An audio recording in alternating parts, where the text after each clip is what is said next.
All right, you guys, part four. So, we talked about the aftermath of the 1967 war in the previous slide, and just backtracking briefly to look at the status of Jerusalem. The city was divided effectively after the 1949 armistice, but nonetheless, the changes continue, of course, over time, as we see increased Israeli settlements in and around the Jerusalem area, and also just an increasingly powerful Israeli military over time. So, after the 1967 war, Israel moves on to annex East Jerusalem. And Israel, despite the fact that at that point Tel Aviv was the capital of the state, Israel believed that Jerusalem was still the East capital, but the Palestinian people, who still hoped for a state of their own at one point, believed that East Jerusalem was their true capital. So you can only imagine how much conflict this is going to lead to. And it's also important for us to realize that in terms of the global reaction to this, certain states supported Israel more, certain states supported Palestine more, and of course this varies. This is complex. For the United States, for example, even though at the present day Donald Trump argues that Jerusalem is the true capital of Israel, there are many Americans that contest that belief, so it's really problematic for us to say that an entire state supports a certain idea. But nonetheless, if we're thinking about how the government is regarding the state of Israel or the potential state of Palestine, this does vary significantly. At this point, though, we see in the 1960s that more countries tend to support Palestinians than Israelis, but this will start to shift over time, especially as Israel grows in influence. I mentioned the PLO in the previous video, but here we go with content that actually goes over it, right? I mentioned earlier that the PLO is founded in 1964, but it is really after the 1967 war that we see it rise to prominence. After the 1967 war, Yasser Arafat emerges as the chair of the PLO, and he remains in that position until his death in 2004.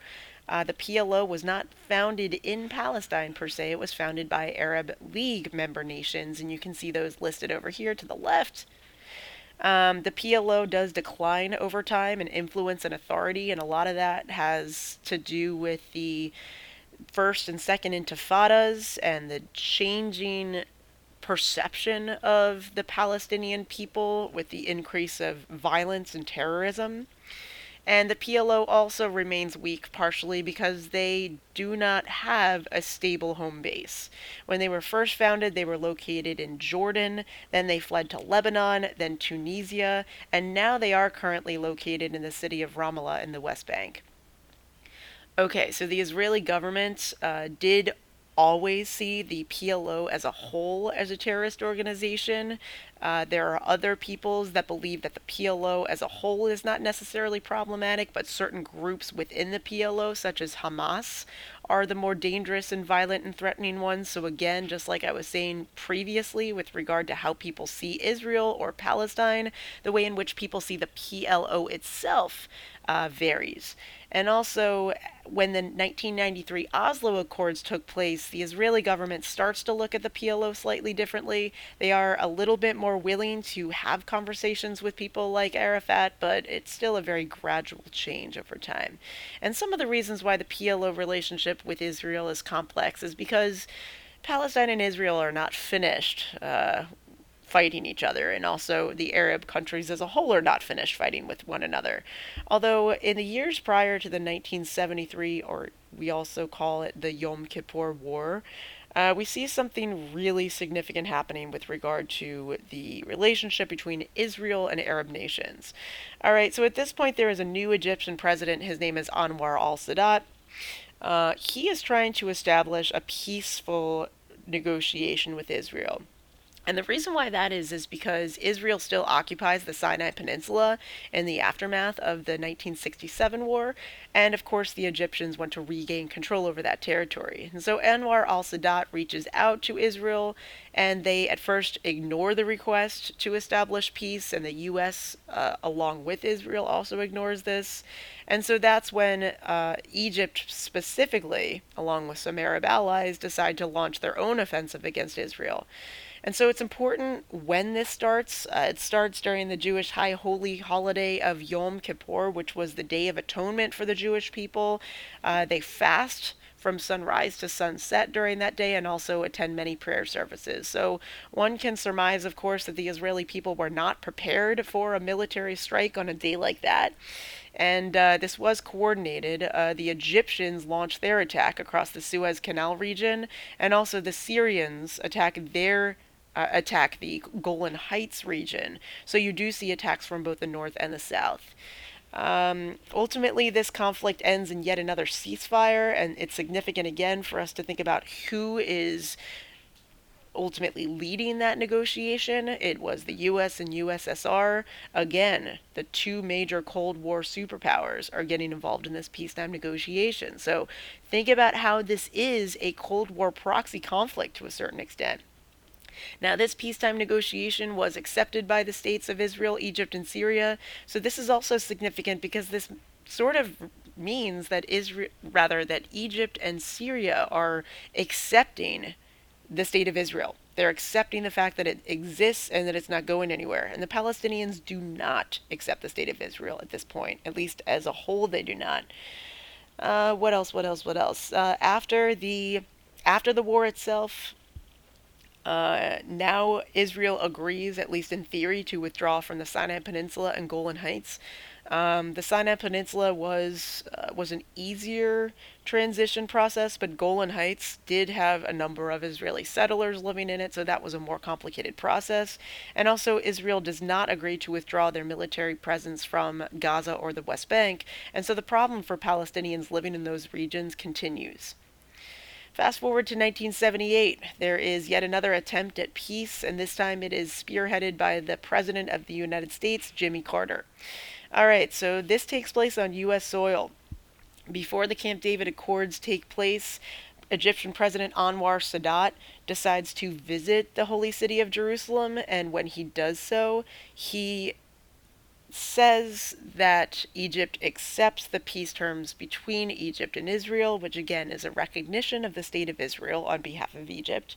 And then moving forward to the actual Camp David Accords, both Sadat and Prime Minister Begin visit Camp David, which was a presidential retreat in Maryland outside of Washington, D.C.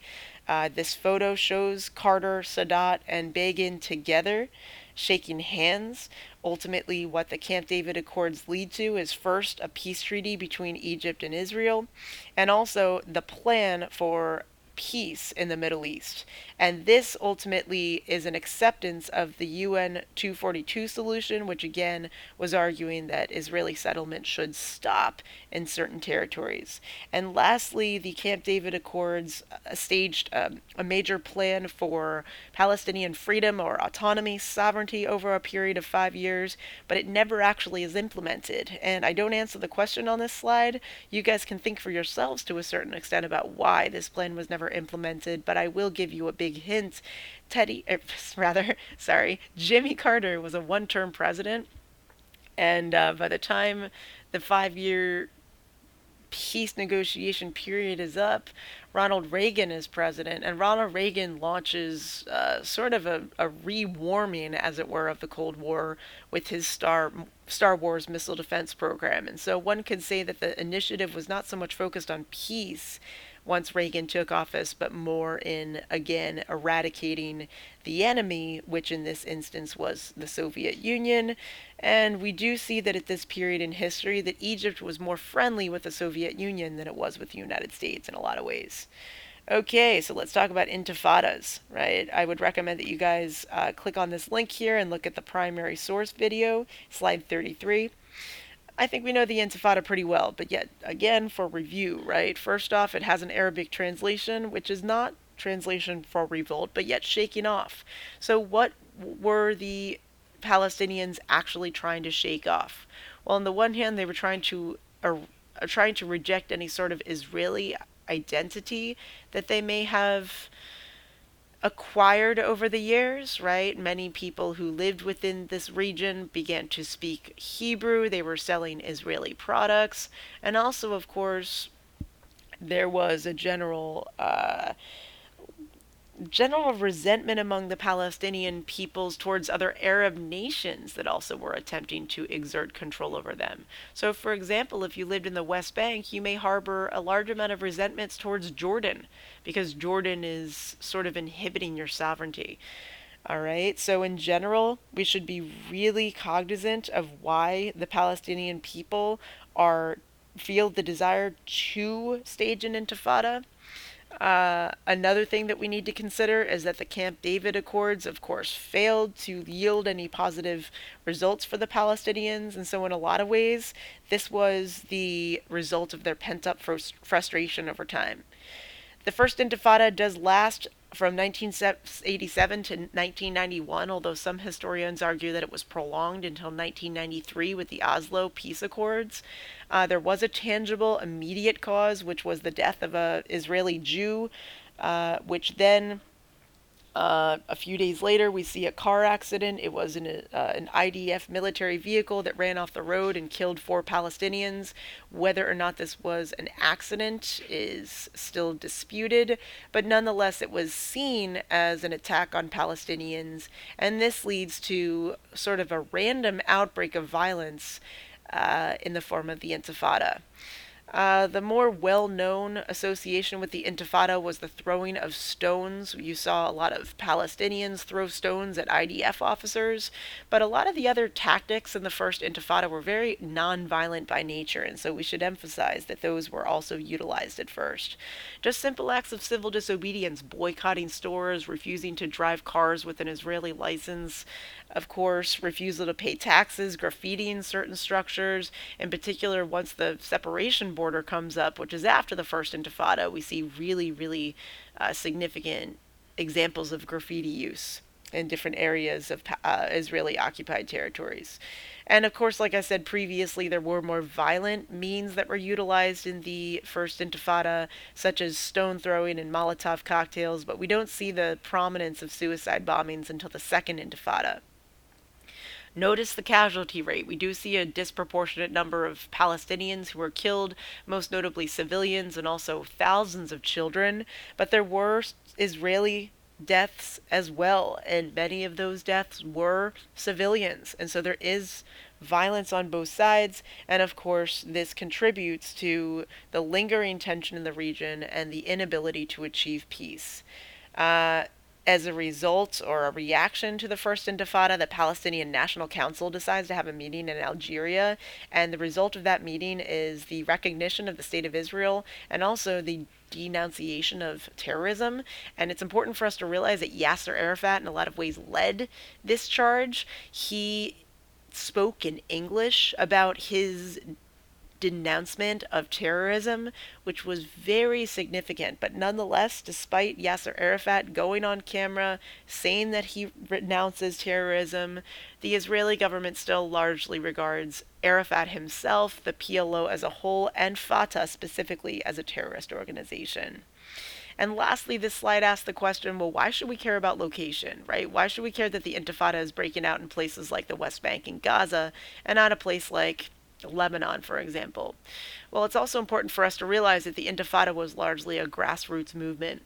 This erupted somewhat spontaneously based on reactions to the news, based on continuing arrests, based on detentions of Palestinian civilians, and this was not something that was orchestrated by the PLO. But nonetheless, once the Intifadas start, of course, people like Arafat do support them, but he is not able to control the Intifada, which is one of the reasons, of course, why he does decide to speak out against terrorism over time. He wants to make sure that he doesn't lose leverage or credence with Western nations that may be inclined to support Palestine if it weren't for the violence. And I think that pretty much covers this slide. Let's do one more slide in this video and take another break. This one again shows us sort of the dichotomy between the Palestinian and the Israeli take on the First Intifada. The tactics that were utilized by Palestinians, again, were not a one-size-fits-all formula. They did conduct civil disobedience forms of protest. We talked about those previously. And this also, the intent behind this, of course, is to hit the Israelis with regard to their pocketbook. If they do refuse to participate in the economy, particularly in regions where they are a majority of the population, this will lead to a financial burden on on the part of the Israeli government, and it may lead to potential reforms. But nonetheless, because this was sort of a spontaneous movement, of course, and this was a movement that was embraced by the young, the old, and the very young, for that matter, even children, some people weren't necessarily engaging in the Intifada for political reasons. They were just picking up stones because they were angry. And so it's difficult to distinguish between those who just want blood and those who do want effective change. And so this is one of the many reasons why the Israeli government is so terrified of the Intifada and resort to some of the more aggressive means to put it down that they do. And even though I said suicide bombings were not prevalent in the first Intifada, we do see an increased number of stabbings and shootings. And this is going to lead to increased terror on behalf of the Israelis or even Palestinian civilians themselves who just want to live a life of peace. The response to the First Intifada was articulated by the defense minister Yitzhak Rabin, who said that the Intifada should be smashed with force, power, and beatings. And this is sort of met with the data itself that we see that the Israeli forces killed over 1,000 Palestinians in the years of the Intifada, and 200 of those were under the age of 16. And we also see, in addition to the casualty rate, that there's a mass level of arrests and also incarcerations. And these people who were arrested and incarcerated were Palestinian, but they were sent to Israeli prisons, where the Israeli justice system boasts a near 100% conviction rate for these political prisoners. You also see an increase in collective punishment. So this means that entire villages were often placed on curfew. Sometimes they were devoid of water and electricity. And so this led to the suffering of many people who were not directly involved in the Intifada, people who just wanted peace. They too were made victims as a result of this conflict. And lastly, the Israeli government responded with what's called targeted killings, and this is very controversial, right? The Israeli government still denies that these are utilized to today, but there is substance to support that they do happen. And this was essentially sort of a targeted assassination of a Palestinian leader of an Intifada movement. So oftentimes these targeted killings were conducted by undercover personnel, right? Someone who was Israeli who would dress up as an Arab, get to know the people in the area, and then track down the supposed leader of an Intifada movement and have them killed. And so, of course, all of this is just going to lead to increased tension between the Israelis and the Palestinians, and it might make, of course, a peace negotiation over time that much more difficult. All right, cool. I think actually we already have slides on the Oslo Accords, so I'm going to go back to that and see. And if that's the case, we only have a few more slides to get through for the reviewed videos, and then we'll be all set to get really deep into our study and for the weekend if we choose to do so. Okay, so stay tuned for hopefully our last flipped classroom video to review Unit 4. Thanks as always, and I'll see you soon.